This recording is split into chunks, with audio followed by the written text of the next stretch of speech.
Welcome to Behind the Page, the Eli Marks podcast, with your hosts, John Gaspard and me, Jim Cunningham. Hey there, Jim.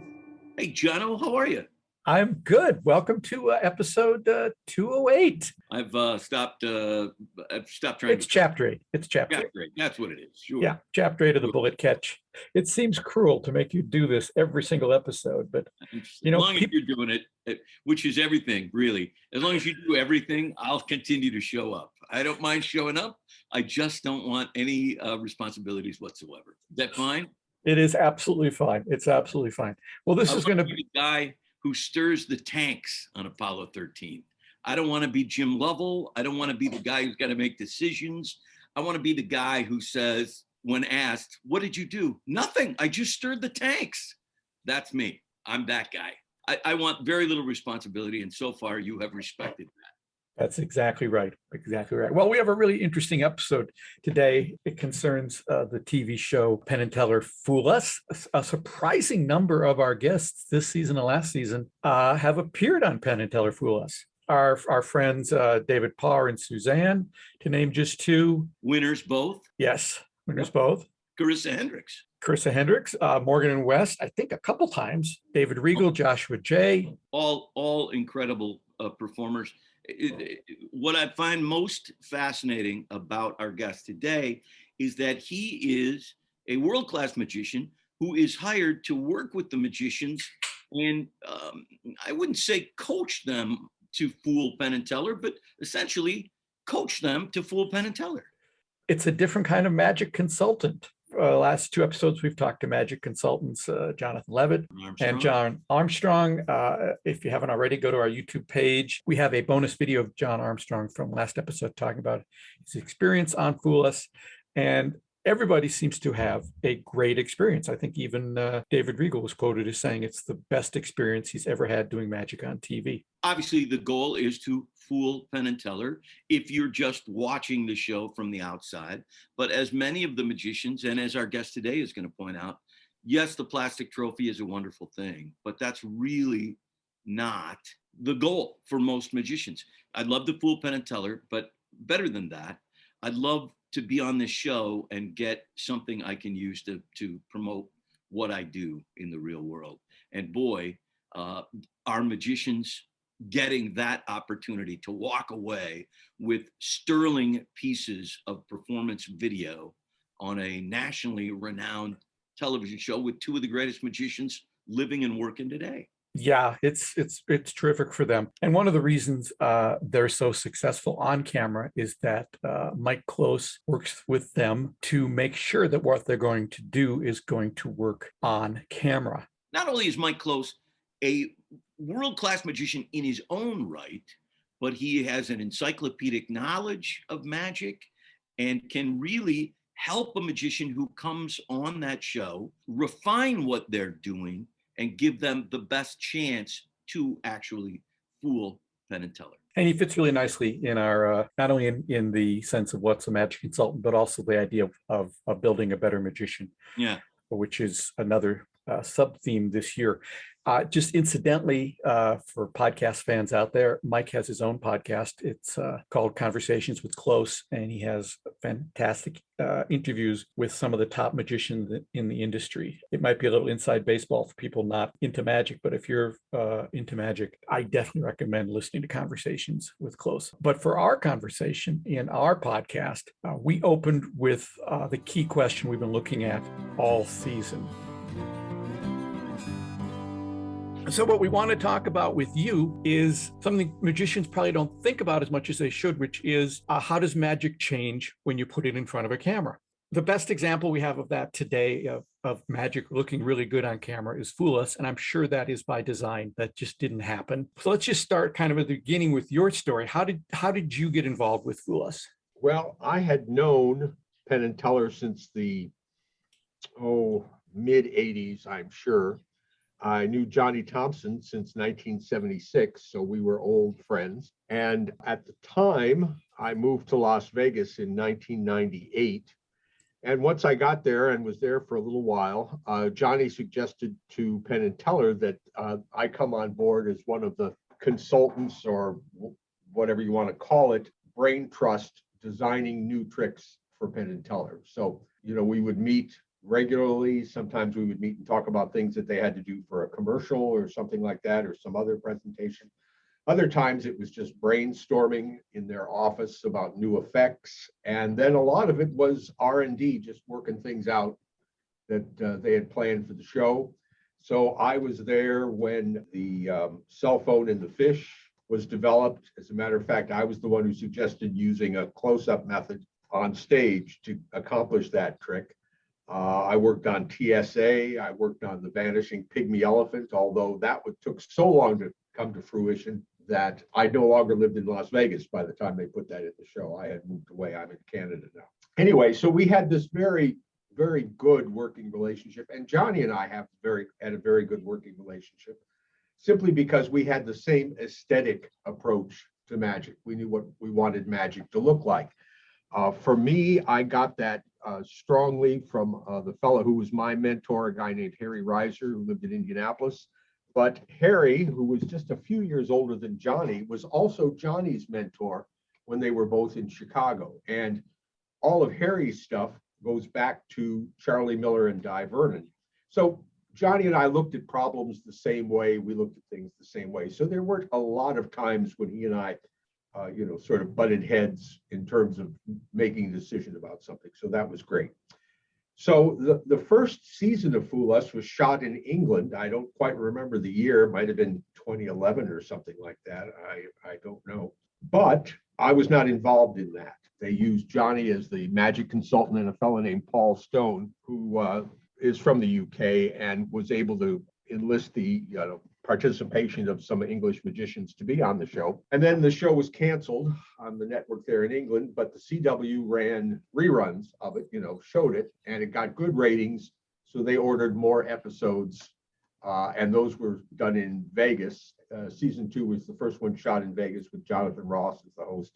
And that's when they brought me on. So basically, Penn and Teller and Johnny pitched me to the producers, Andrew Golder, Lincoln Hyatt, and Peter Golden. Anyway, and so that's when I started working on the show, and I've worked on it ever since. The interesting thing about it is, I had not very much experience working in television when I started on this thing. I knew magic quite well, but I didn't know magic on television well.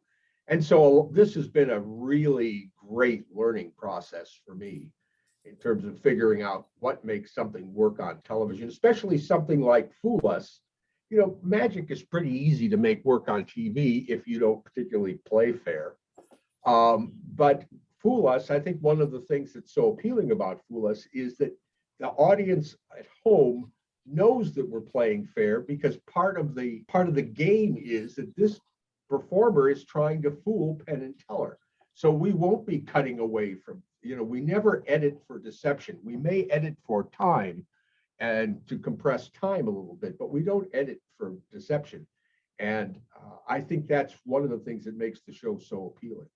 It is such a delight to watch that show. I'm a huge fan of the show and of Penn and Teller. Talk about how what they created is really unique, I think, to the magic fraternity, but also just in terms of a piece of television. Yeah, I believe the basic idea for it was Penn's.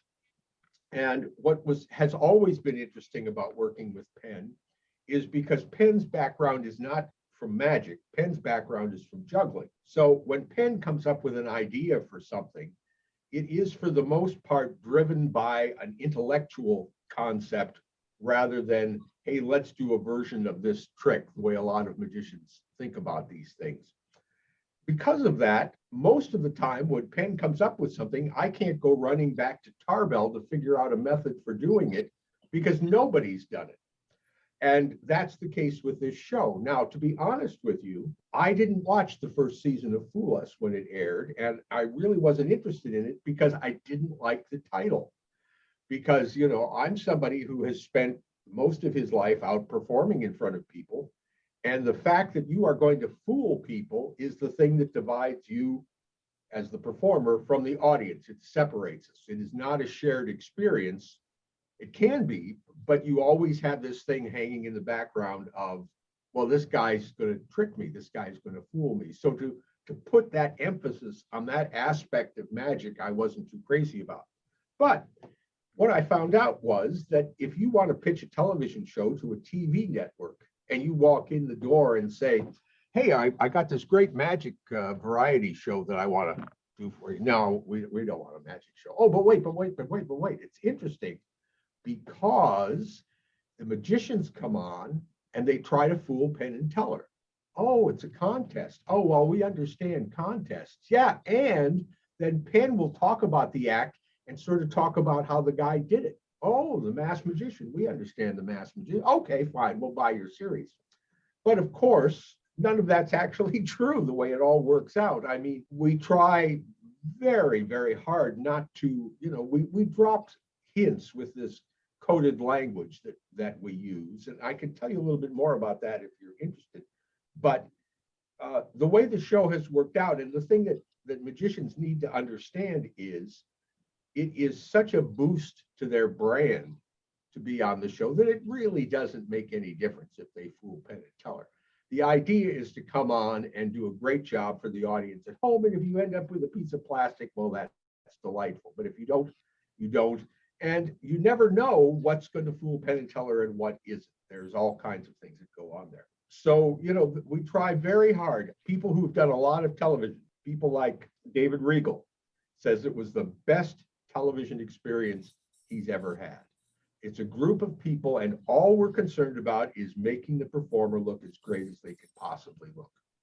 And so my job in that capacity is, it's really in three parts.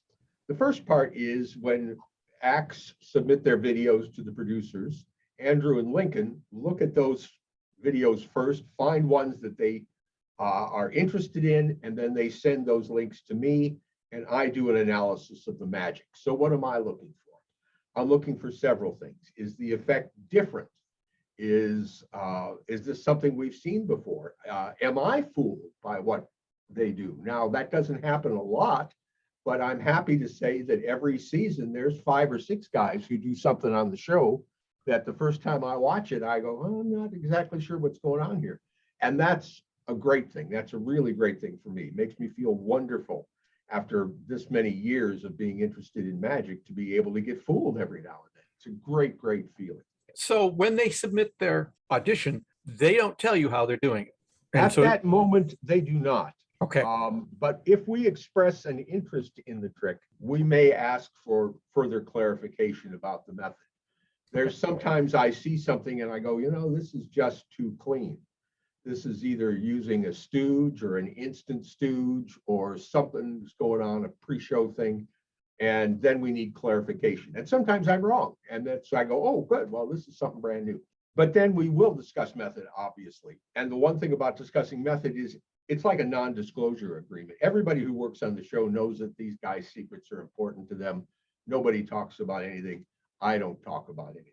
I mean, if I would be allowed to talk about things, I would sell the secret to Boris Wilde's trick, the card at any number that he did that was so good. But I don't, because that's their intellectual property. We just keep it to ourselves. So what's my job? So I do this analysis of the thing. I look for weaknesses, and I can talk about that a little bit more in a moment. I look at what kind of problems they're going to be shooting this on television, and in particular, shooting it on the Penn and Teller stage, which is huge. So every now and then, a stage act will do something. So if you can imagine the Magic Castle, Palace of Prestidigitation in the Magic Castle. So that has a stage, a relatively small stage, but it's a stage where you can bring the curtains in like a proscenium.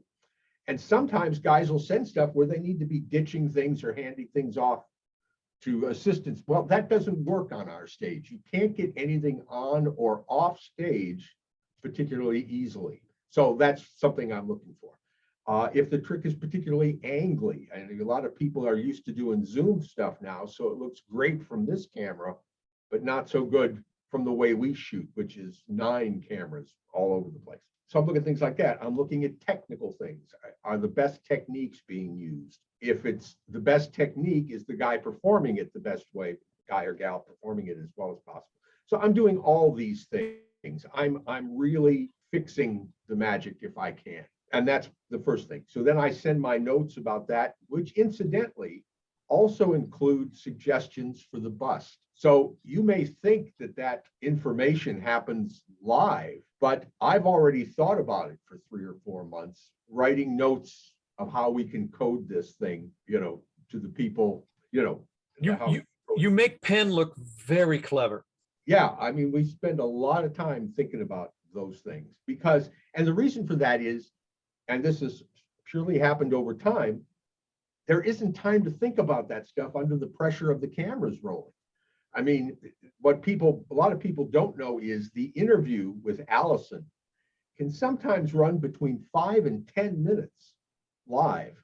It's only 45 seconds when you watch it on TV, but there's a lot of time that goes back and forth on that. So that's my first thing.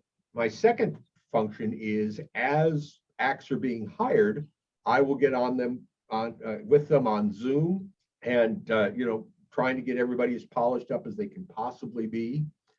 So that's the second thing. And I do lots of Zoom calls. And then the third thing is when we're actually shooting the show there. And then, of course, as we're doing that, just so everybody understands the process, while Allison is interviewing the act, Andrew Golder and I are listening to Penn and Teller discuss the trick.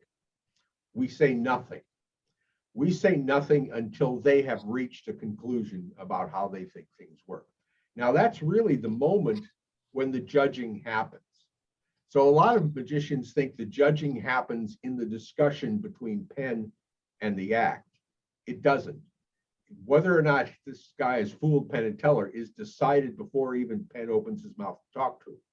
Because we'll do one of two things. If they're way off base, then they'll go, we think it's this. And Andrew will go, nope, you're completely wrong. Mike explained it to him. So then I talk to them about it.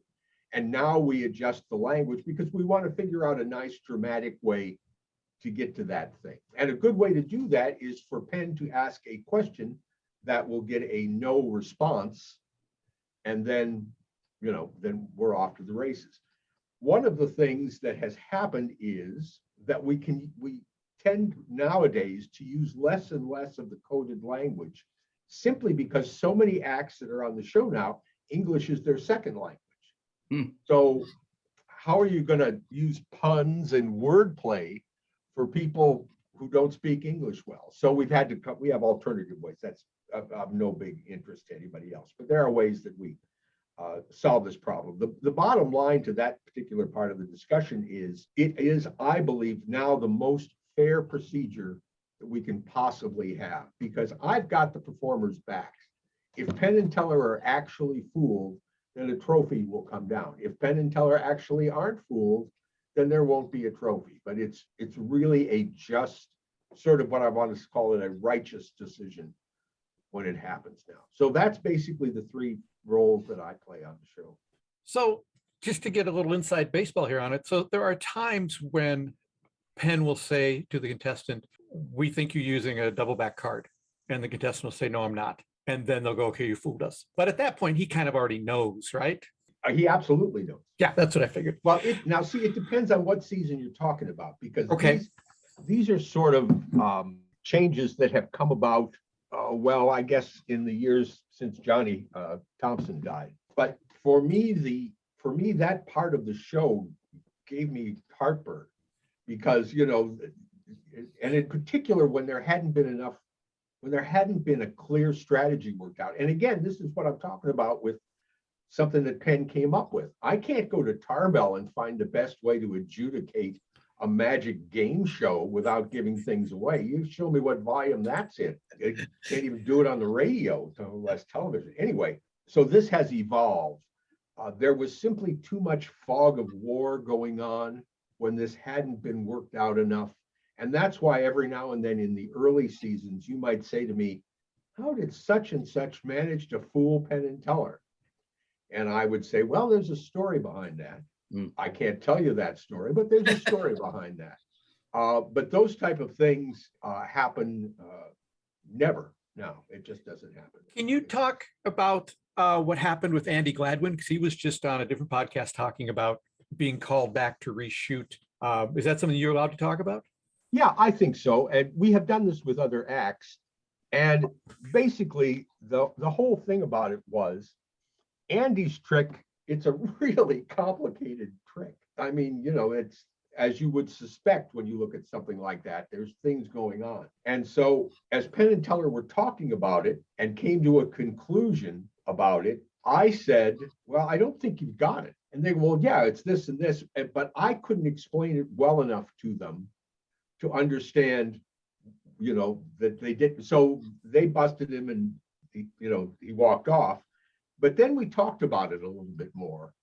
But then Andy went back to his room and Penn and Teller came back out and said, we need to reshoot this because we had it completely wrong. We didn't think it was that at all. They're stand-up guys because they could have just really said, because let's move on. So very kind of them. The way Andy explained it was he was back in his room. He'd thrown the props away. He was getting ready to go out. He got a call and said, we have to reshoot the ending. And he had no idea. So he put everything back together and went back on the stage.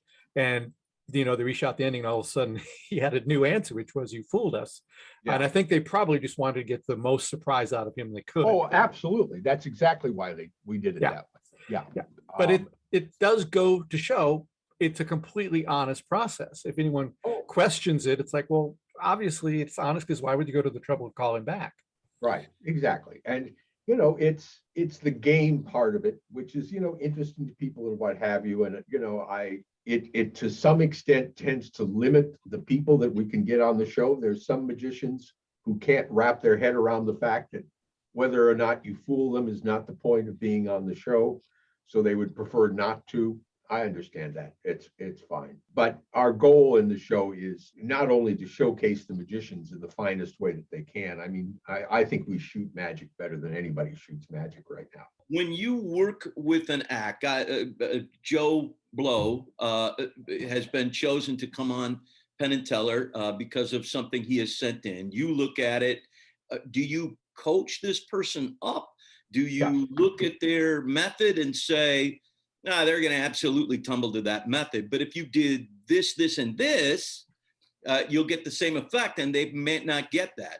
Is there that kind of a process going on? Oh, absolutely. Absolutely. We used to joke that in the earlier seasons of the show, it should really be called Mike and Johnny Fool Penn and Teller. Because, it's my job, and I want it to look absolutely great for several reasons. I want people to have a happy experience being on the show. Number two, I want to make it as difficult as possible for the people who like to go through frame by frame trying to figure out how this stuff works. I don't want to make their job easy.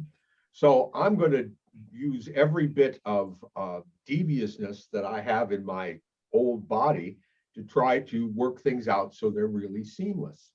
And yes, there is an enormous amount of coaching. I mean, just me sitting here with a deck of cards in my hands going, now, if you hold them like this is the grip you need because, this will work and this won't work. I mean, I was just talking with a fella, and this leads into the magic on TV thing. I wish I knew as much about magic on TV, not as I know now, back when I was doing videos for L&L. Because there's so many mistakes I made. The problem with doing a magic video, if you're not somebody who does magic on TV, is you're used to performing for real people.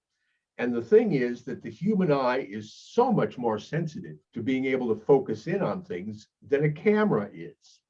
So consequently, if you want the audience to know the name of a card and you're what I would normally do as a close-up performer is I just move it from side to side so everybody at the table could see what it is. But if you make that gesture on TV, it's just a blur for the cameras. So, it's these small points of stopping and making sure that the camera can focus in on what's going to happen that are important. The other thing that happens on TV for close-up guys is there is no misdirection. Misdirection absolutely is gone when you do magic on TV. And by that, I mean, if I'm working in a restaurant and I'm standing, which is one of the reasons I always stood when I performed, and I've got people seated at a table, then if I'm talking to somebody to my right and I suddenly turn my head to the left and I call one of the spectators by name, then everybody's eyes are going to hit my eyes and then hit his eyes.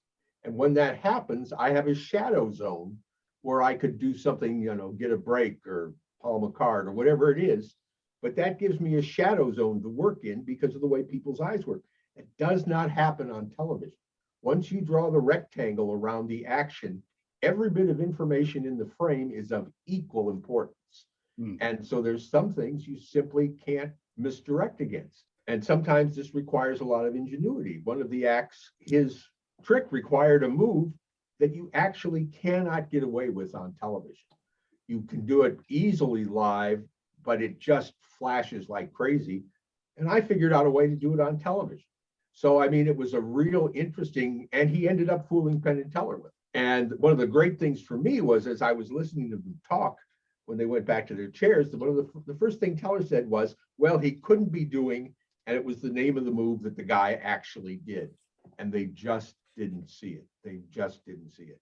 So anyway, these are challenges. Sometimes I solve them, sometimes I don't solve them, but it causes me to think in different ways. I've got a problem I'm working on for another guy now. He was doing a routine that involved doing a pass, a classic pass, twice, and you can't do that on camera. You can do it maybe if you're standing, but he was seated and you just can't get the angle to do a classic pass, so it passes muster. So the other day, he and I spent, a little more than an hour or so going on other alternatives that would work on television. Our friend Suzanne was on an early, maybe season 2, season 3, and she tells the story of demonstrating what she was going to do for Johnny. And he said, that's terrific, unless you want to fool them. You're not going to fool them with that. And I believe she kind of went off and came up with her own method. But I'm guessing that now they've kind of permeated the idea of fooling them isn't necessarily the goal, right? Fooling them is absolutely, and here's the reason why fooling them can't be the goal. There are lots of card tricks that you could see, and at the end of it, you go, well, I don't know how he found my card. Is it entertaining television? Absolutely not. So the first goal is this entertaining, engaging television? And I say to the guys when I work with them, you have to remember that it's not like working in the close-up gallery of the Magic Castle, because if you're boring people in the Magic Castle close-up gallery, it isn't easy to escape. You'd have to stand up, make your way through the crowd, and go through that sliding door that lets out by the Vernon cubbyhole there. So, whatever you do has to be engaging.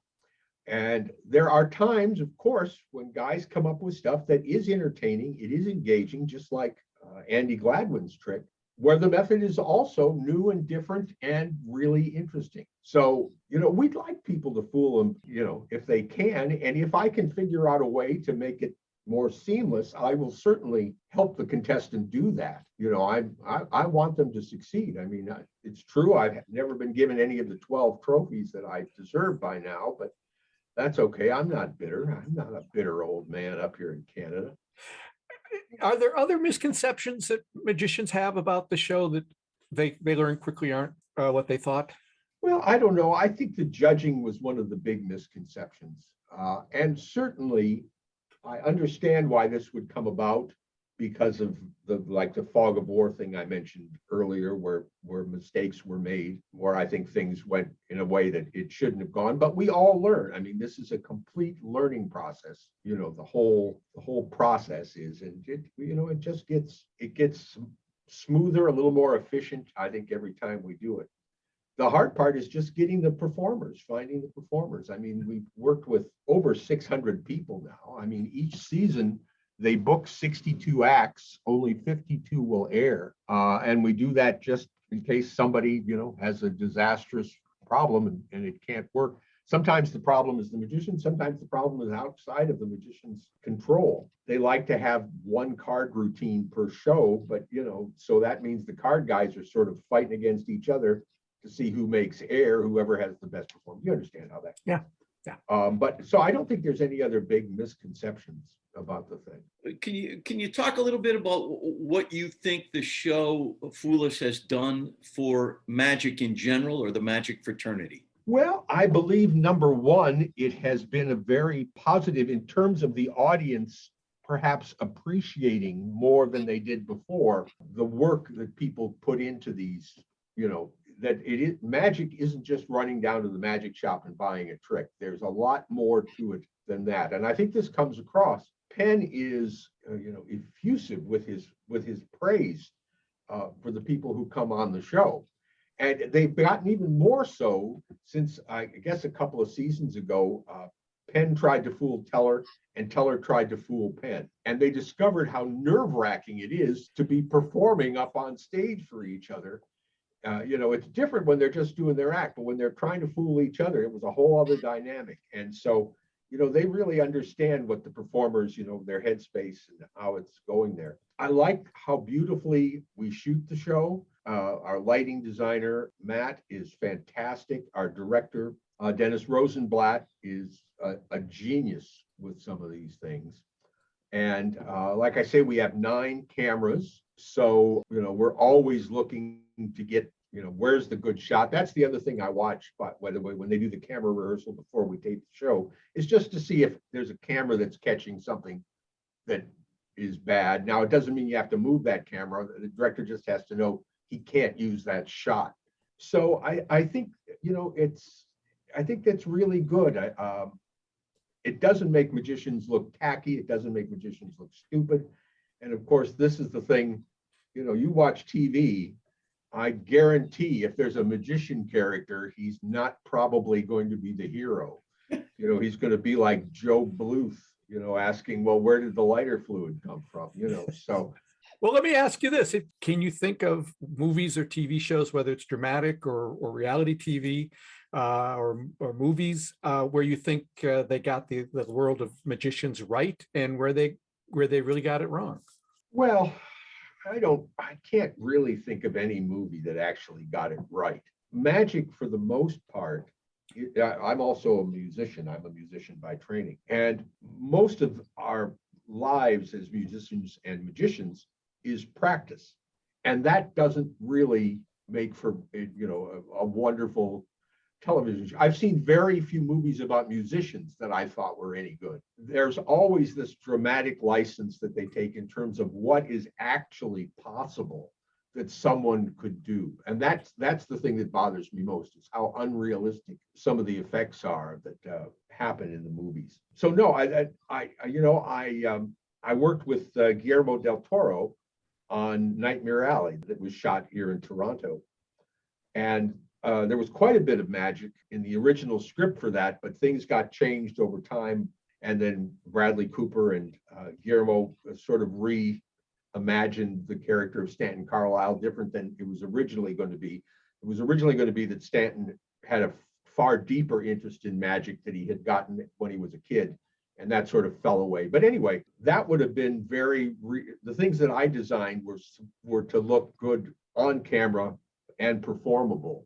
But they weren't big spectacular things. They were just actual little bits of magic seasoning, I guess, is in the show. So, I think it's great that, magicians as a character have always been a popular thing, back to Clayton Rawson and the Merlini mysteries. When I was a kid, I used to read those. But it's hard to pull it off in any kind of a way that actually resembles.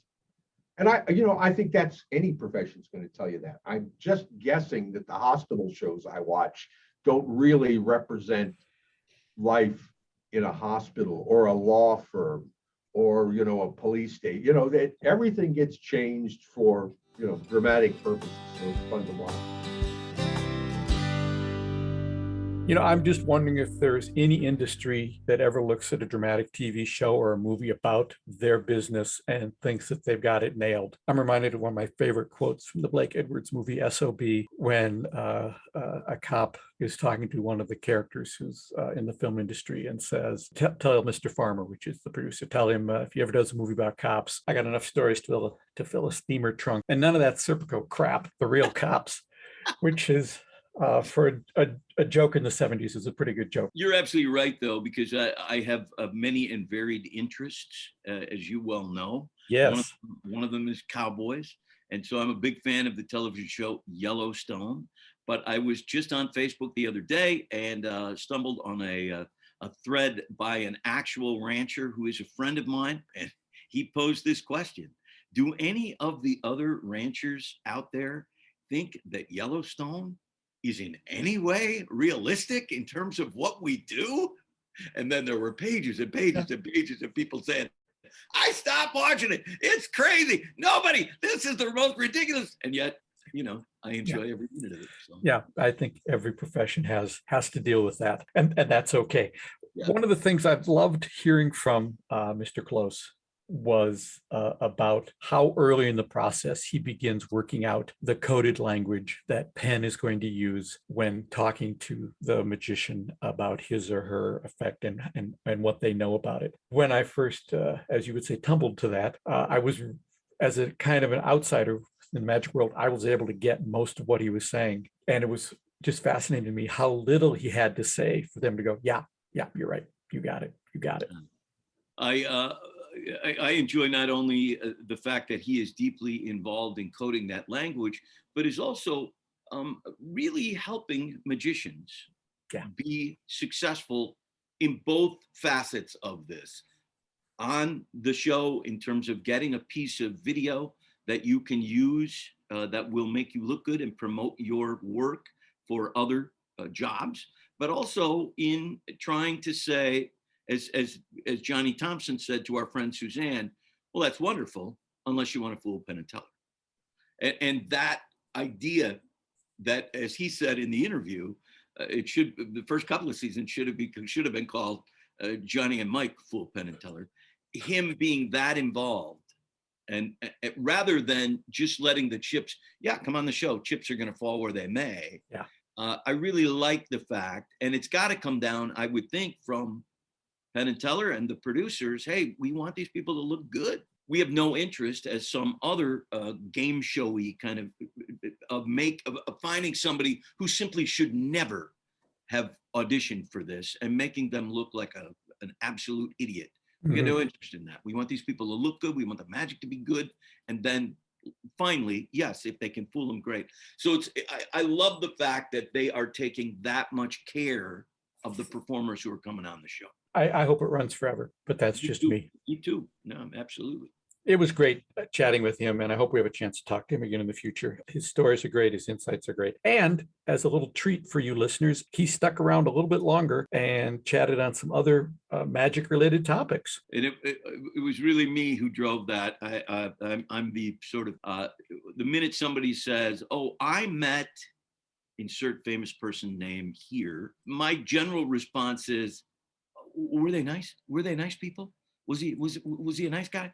And I hate to ask that question of Mike Close in regards to Johnny Thompson and Penn and Teller and even our dear friend Eugene Berger, but that's essentially what I did. But it's worth listening to because he's so good and so bright, and really getting a feel for the characters involved from inside where Mike is cool for me.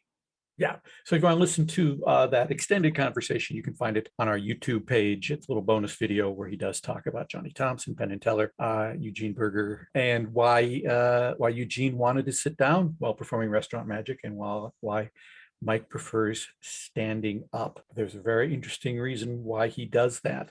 So check out that link. We've also got a link in the show notes to Mike performing a pretty slick card trick, which he does, not so surprisingly, standing up. And as I mentioned earlier, he's got his own podcast, and I've got a link to his website there. So absolutely give Conversations with Close a listen. Anyway, it was really good timing having Mike Close on the show, because we're now deep into the chapters in the Bullet Catch where Eli is actually consulting and working on a film set, helping his friend Jake perform magic. Last episode, we listened to chapter 7, in which he arrived on the film set for the first time and he met all the different players there. And we got a sense of what that environment was like for him, which then takes us directly now into chapter 8.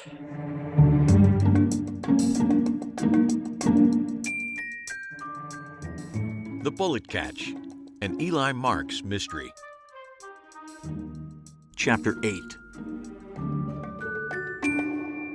After a painfully slow 6 hours of watching them film the movie, I would have delighted in the rapid-fire pace of watching paint dry if it had been offered to me.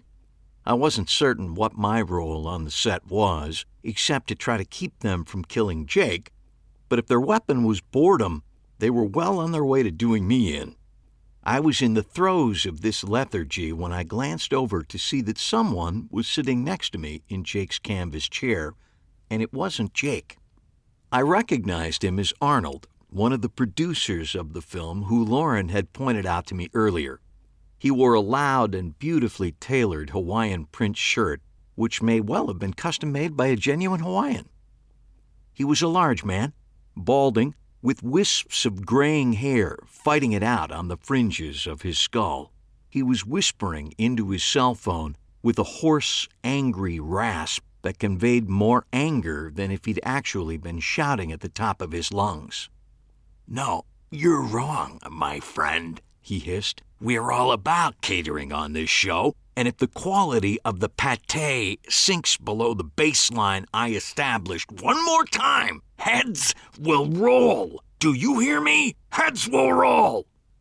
He pushed the end button on the phone and glanced over at me, shaking his head like the embarrassed father of an ill-behaved kindergartner. "How tough is it to get liver pâté right?" he asked, and I shrugged because I genuinely didn't know the answer. If we were going to have a conversation, and it looked like we were, I hoped the questions would get easier. "You're the new magic consultant, right?" "Yes," I said, nodding, pleased we were now firmly in my conversational ballpark. "The magic consultant." "So, what's your theory?" "My theory?" I repeated. He just hit one out of the park. "My theory on what?" "On who killed Terry Alexander," he said with a grin. "One of the world's great mysteries, never been solved." "I think not being solved is the definition of a mystery," I suggested, but he didn't really seem to need my participation to keep the conversation rolling. He was one of those people who only needed a sounding board, and if I hadn't been there, he would have been just as happy talking to the tree behind me.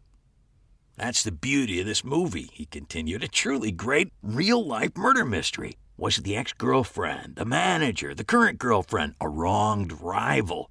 His voice trailed off dramatically. Given that I knew none of those answers were correct, yet I couldn't tell him why, I didn't know how to respond. But apparently, a response from me was merely optional as he kept talking. "We're even considering releasing the movie with 4 different endings, each one with a different solution. Never been done before." "I think they did that with Clue, the movie," I offered, but he didn't register any reaction to my voice. "Groundbreaking," he continued unabated. "Each ending providing a completely plausible solution to the mystery. Never been done before." "Actually," I offered, "the novel The Poisoned Chocolates Case presented a murder with 6 completely plausible solutions, and that was written back in the 20s. "That's our marketing strategy," he said, skating right over my words like there was no sound coming out of my mouth. "That's the ticket. It'll put this little movie on the map." He finally stopped talking and looked at me, apparently waiting for a reaction of some sort. "Sounds like a plan," I finally said. "Damn straight," he replied, as his phone began to buzz. "Because God knows we need something to put this movie on the map. Hell, anything." He got up, pushing his bulk up out of the chair. "Nice chatting with you. Try the pâté," he added, beginning another harshly whispered conversation as he walked away. Moments later, I felt a vibration in my pocket, signaling I had, in fact, remembered to turn off the ringer. A crew member had made that mistake earlier, and Walter's sudden rage was terrifying. He went from 0 to insane in no time flat, and it took Arnold, Donna, and the assistant director to calm him down, each pointing out that the scene was essentially silent and that no harm had been done. Walter calmed down almost as quickly as he had exploded, laughing off the incident, but it left a sour taste, and I made a mental note to always double-check the ring status on my phone. I pulled the pulsating phone out of my pocket as I headed away from the set. The cameras weren't currently rolling, but I didn't want to feel Walter's wrath if I was the moron who was still talking when they called for quiet on the set. I ducked behind a rustic shed and answered the phone. Before I was halfway through my hello, I was cut off by the rapid-fire barrage of words from the other end. Eli, honey, sweetie, I don't work for you, you don't work for me, we work for each other. We've got an opportunity. I dropped everything when they called, put people on hold, stopped answering emails to make sure you're available as my number one client. I don't work for you, you don't work for me, we work for each other. Isn't that right? Before I could agree or disagree, the voice continued. Anyway, it's a last-minute thing, a house party of some kind tonight in Kenwood. Can't beat that. 1 hour of walk-around magic paying top dollar. Asked for you by name. Let's hope you're available. Are you available, sweetie? Elaine, yes, Elaine, I'm available. Yes, I am, I said, quickly taking on the speech patterns of my agent, a world-class mile-a-minute talker. I had to make a conscious effort to slow down in the hope she would begin to mimic my more deliberate speech pattern.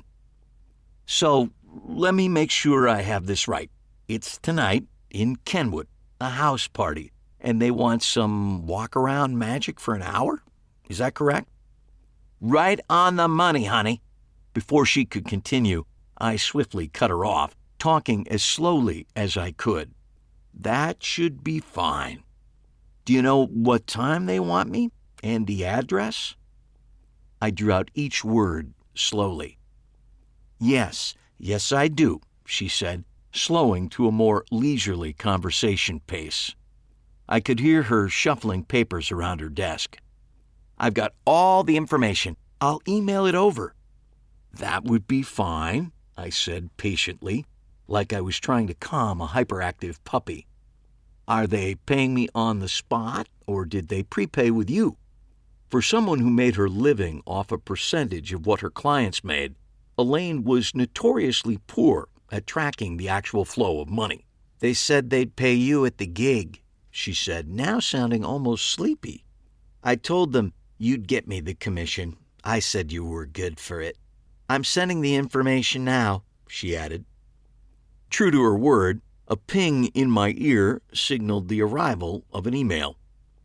Thanks, Elaine. Thanks for the call and for the gig.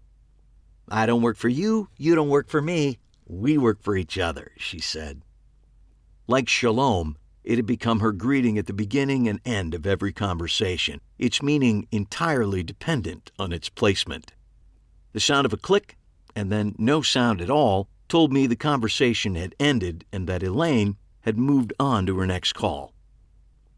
I've often questioned my need for an agent, as most of my work comes to me direct, either from the website, a referral, or repeat business. However, I've always liked the idea of having my own Broadway Danny Rose, even if she's actually a bottled blonde from Anoka with a motor mouth and a serious chocolate addiction. I was making a mental note to send her a box of her favorite Russell Stover candies along with her commission when I rounded the corner of the shed and came to an abrupt halt. Several yards ahead of me, I was surprised to see Jake and Noelle, the movie's lead actress, in the midst of what Harry would have called the full canoodle. That's his charming old-world expression for kissing that has gone above and beyond a friendly greeting. They were wrapped in an embrace that looked to be headed from PG-13 to R on its way to NC-17. They hadn't noticed my arrival, so I quickly stepped back behind the shed. I looked around for another exit route, and as I did, I was surprised to see Stuart, the writer. He wasn't looking at me. He, too, had spotted the necking couple, but unlike me, he didn't seem to be looking for an exit. He just stared at them, balling his fingers into tight fists at his side. I turned the other way and spotted a path that would take me away from this mini-drama. Before leaving, I took one last look to ensure I had gotten the details right. One more look confirmed it. Noelle, current girlfriend of Walter, the director, former girlfriend of Arnold, the producer, and Stuart, the seething writer hiding behind the tree, had taken up with yet another person on the set. Hollywood. You gotta love it. Later that evening, I pulled my car to a stop in front of the address for that night's last-minute gig. The large house sat among other impressively large homes nestled along a tree-lined parkway overlooking Lake of the Isles, one of Minneapolis's more lovely inner-city lakes. The house, like its neighbors, could be called a mansion, but this was in the old-world definition, not like the McMansion behemoths that had sprung on lots big and small around the city. I couldn't imagine anyone in this neighborhood clipped coupons or clicked Groupons. I let the car idle as I double-checked the address. Something seemed off, and it took me a moment to realize that for a house in the midst of an alleged party, there were hardly any cars parked nearby, and only 2 lights burning in the mansion's windows. I'd expected to see a steady stream of guests and the blur of valet parking staff as they ran up and down the street to park and retrieve each precious Lexus, Porsche, and Hummer. Instead, all that was visible was a light over the front door, giving off enough wattage to confirm the address, and 2 other dim lights on the main floor. The rest of the house was dark. I have learned over the years that a dark house is not always a true indicator you're at the wrong place. I'm friendly with a married pair who constantly wage a war of lighting at their parties, with the husband insisting on bright illumination inside and out, while the wife opts for candles and mood lighting.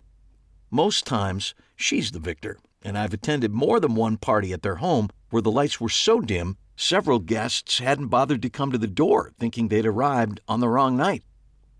Figuring that was the likely explanation for the low wattage at this house, I shut off the engine, grabbed my bag of tricks, and made my way up the long walk to the massive front door. The sound of the doorbell still echoed through the house when a squat and muscular man opened the door. He was the human equivalent of a fire plug, with a neck nearly equal to the width of his shoulders and a tightly trimmed hedge of red hair covering his apparently flat head. He stared at me for a long, ominous moment. "Hi," I stammered. "I'm the magician. I'm here for the party tonight." He gave me another long look, blinking slowly as if the words needed to be processed one at a time, then finally stood back and gestured for me to enter. I stepped into the foyer, a high-ceilinged room with a massive stairway straight ahead and several doors flanking both sides of the imposing hall. The house was dead quiet, with only the distant sound of voices and music barely audible, sounding like they were a long ways away. Without a word, he crossed the hallway and opened one of the large doors, turning and looking at me without any expression. Recognizing this was probably all the direction I was likely to be getting from him, I took a deep breath and stepped through the doorway into the dark room beyond. The primary light in the room was supplied by the streetlights outside, which were filtering through a set of gauzy curtains that covered the large front windows. The streetlights offered a small but not really helpful dim glow, not nearly sufficient given the size of the room. Once my eyes adjusted to the murky light, I saw there was in fact another light, if you want to call it that. It was a faint glow coming from a high-backed chair across the room. This also seemed to be the source of the voices and music, which were faint but getting louder as I approached the chair. Looking around, I realized the chair seemed to be the only piece of furniture in the room. I suddenly realized why the entrance hall had seemed so large. It, too, had been devoid of furniture. I continued my trek across the large room, the hairs on my neck indicating I was as nervous as I thought I was. Rounding the chair, I discovered the source of the light was an iPad in the lap of a mere wisp of a man.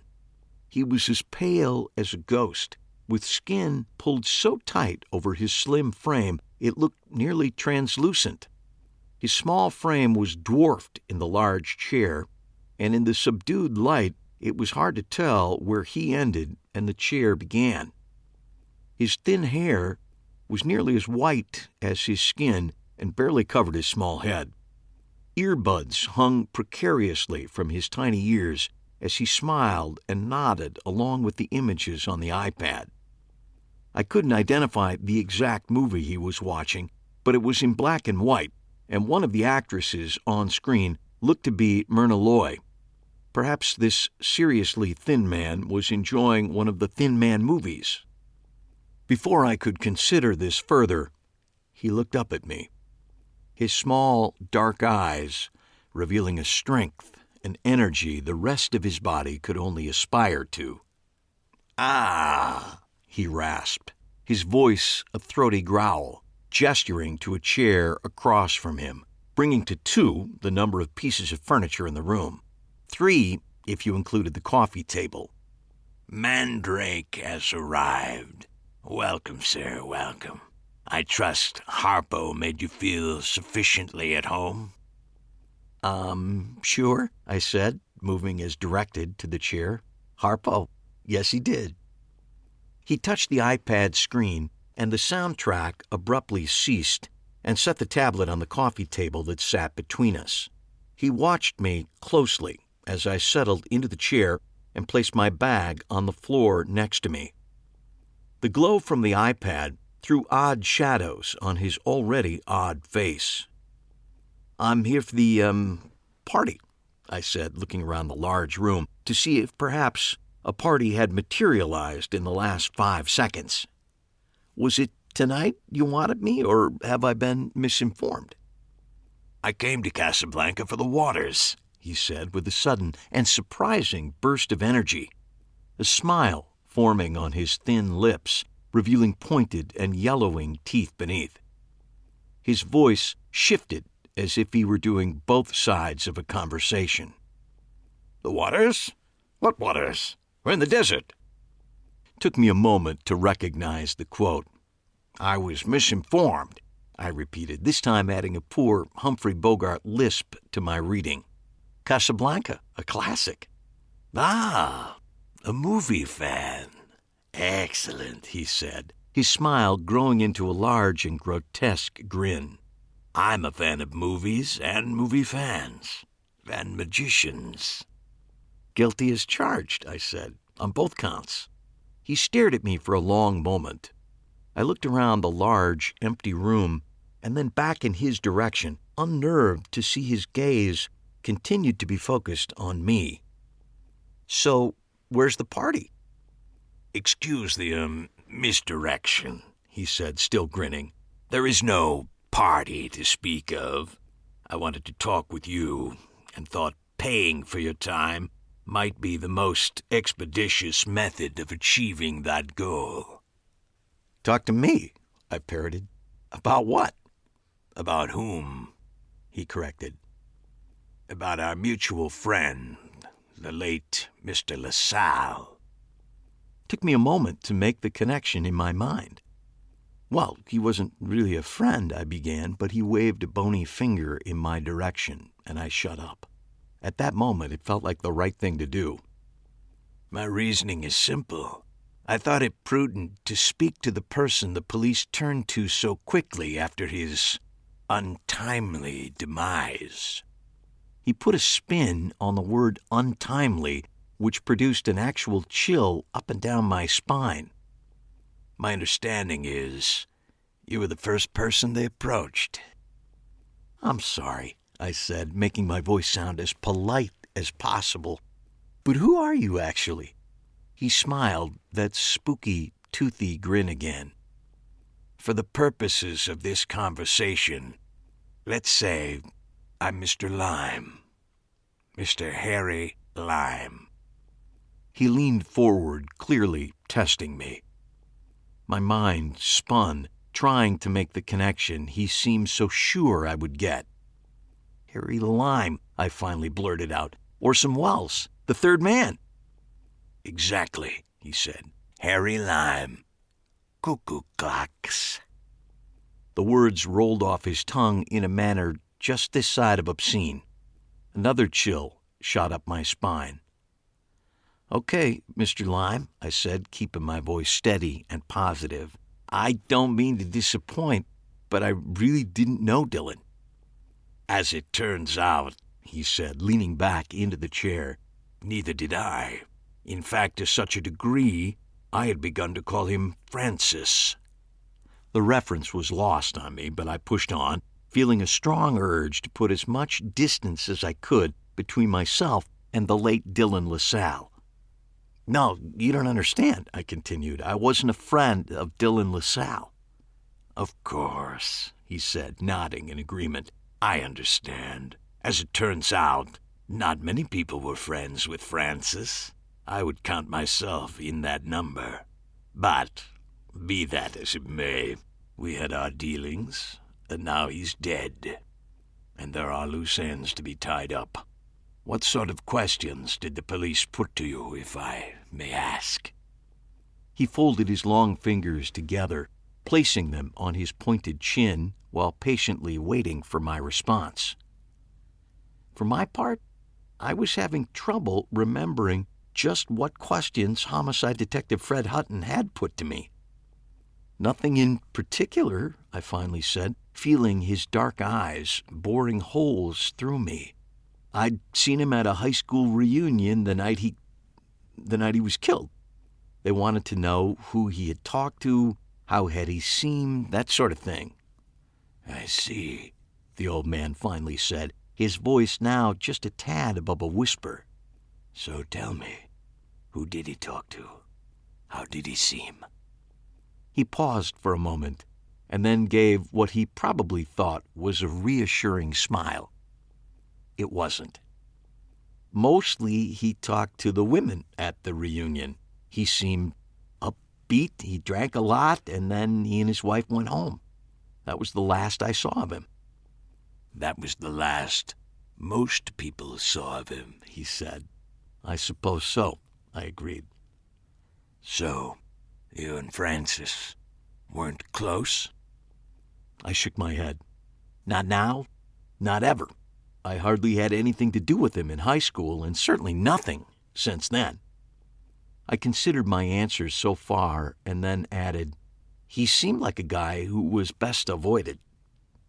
Yes, the old man said, but sometimes those types of people can be very helpful in a pinch. He gave me another long look. I thank you for your time, Mandrake. See Harpo on your way out, and he'll see to it you receive your fee. The speed at which I stood up clearly indicated how quickly I wanted to leave. Oh, there's no charge, Mr. Lime, I said, picking up my bag. No show? No charge. His voice stopped me in my tracks. Oh, I won't hear of it, Mandrake. The tone was warm, but the underlying feeling was anything but. You will find, he continued, once you get to know me, that if I offer you money, you would be best to take it. And in the case of our friend Francis, if you take my money without my permission, you would be best to return it. But I didn't do anything to earn it, I said, almost pleading. Fair enough. Do me a trick. What? Do me a trick. Okay, sure, I said, starting to feel the first warning signs of flop sweat. What would you like? Cards? Coins? Rope? He smiled up at me, his eyes becoming thin slits. Surprise me. I sensed that in reality, Mr. Lime was not a fan of surprises, but for the moment I took him at his word. I racked my brain for something, anything I could do that would send me on my way in one piece. Uncle Harry always taught me, when in a pinch, go with the tried and true material. I wanted something surefire. I wanted something that would make Mr. Lime happy, and most of all, I wanted something that was guaranteed to get me out of there quickly. I also needed something that would play in the dim glow provided by the iPad on the table. Okay, I said, to make it fair, we'll use your deck of cards, the one there on the table. He looked down at the table, then looked back up at me. Mandrake, I don't have a deck of cards, he said, clearly puzzled. Sure you do. It's an invisible deck. I spotted it the moment I came in. I gestured again at the table. He looked again, then turned back to me, the beginnings of a smile forming on his thin, pallid lips. "Oh, yes," he said, nodding. "I see it now. It's invisible." "Great," I said, trying to take the nervous waver out of my voice. "Why don't you take the cards out of their box and give them a quick shuffle?" He smiled up at me, and then, ever so gently, he mimed picking up the box, taking out the deck, and shuffling it. "Should I cut it as well?" he asked as he completed the shuffle. "If you wish," I said. He pretended to cut the deck and then skillfully mimed squaring the cards. He looked up, patiently awaiting my further directions. "Okay, I'm gonna look away," I said. "While I'm turned away, I want you to fan through the deck, pick out one card, memorize it, reverse it in the deck, and then put the deck back in its box. Got it?" "I think I understand," he said, clearly beginning to relish his role in the trick. I turned away and could hear him chuckling, his laugh becoming a slight wheeze. After a few moments, he said, "All right, it is done." I turned back, and he gestured proudly at a spot on the table where he must have set the invisible deck once he had completed his assignment. "You picked one card and reversed it in the deck?" I asked. "I did," he said, "just as instructed." "Well, you work with an invisible deck better than most," I said, going into my standard patter. "For myself, I sometimes need a little help seeing it. For that, I use some magic wiffle dust." I reached into the front pocket of my sport coat and then mimed sprinkling magic dust over the spot on the table. I placed my hand over the spot and turned to Mr. Lime. "Let's see if the wiffle dust has done its magic." I removed my hand, revealing a card box where none had been before. Mr. Lime gasped, which is the desired response for that moment in the trick. "Now, what was your card, sir?" "7 of clubs," he said confidently. I pulled the deck from the box and spread the cards out before him face up so he could see all the cards. Only one card was face down. I pulled that card out and handed it to him. He turned it over. It was the 7 of clubs. "Very impressive, Mandrake. Very impressive. I believe you have earned your fee, and my admiration, which, believe me, holds a much higher value." He was still chuckling over the card as I headed out of the room. I only stopped long enough for the silent thug in the hall, the aptly named Harpo, to hand me an envelope containing my fee in cash. I then nearly ran down the long sidewalk to my car and drove away without regard to public safety or the posted speed limit. It wasn't until the house was several miles behind me that I stopped to consider some of the movie-related nicknames the man had seemingly pulled out of the ether. Harry Lime, the charming but morally corrupt character from The Third Man, seemed an apt moniker for my spooky host. His assistant had none of the charm of Harpo Marx, but shared his penchant for silent communication. Calling me Mandrake the Magician wasn't particularly clever, but was certainly in the same general movie realm as the others. The only name I couldn't successfully connect was his nickname for Dylan LaSalle.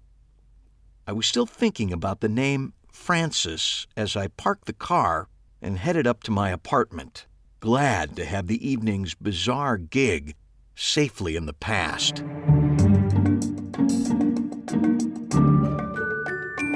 The mysterious Mr. Lime makes his first appearance along with his henchman Harpo.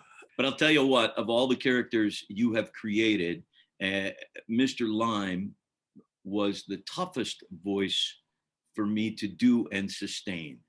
And usually, if you remember, there was lots of coughing and lots of water whenever we would do sequences with Mr. Lime. It just shredded my voice for some reason. And I should be a smarter performer than I am, but I'm not. I am what I am. It's interesting. It didn't sound that hard to me when you were doing it. But I have the edits to prove it, that it did take a while. Great character. He's a some love him, some hate him. He plays a very big part in this book. He will appear again in The Miser's Dream, and then there's a nice little coda about his relationship with Eli in the 8th book, the short story called The 38 Steps, that sort of brings everything full circle. I love The 38 Steps because although Mr. Lime is in it, he doesn't speak, which is... That was my gift to you. I don't deserve it. I don't deserve it. I'm just a guy who shows up. And who does a few tricks.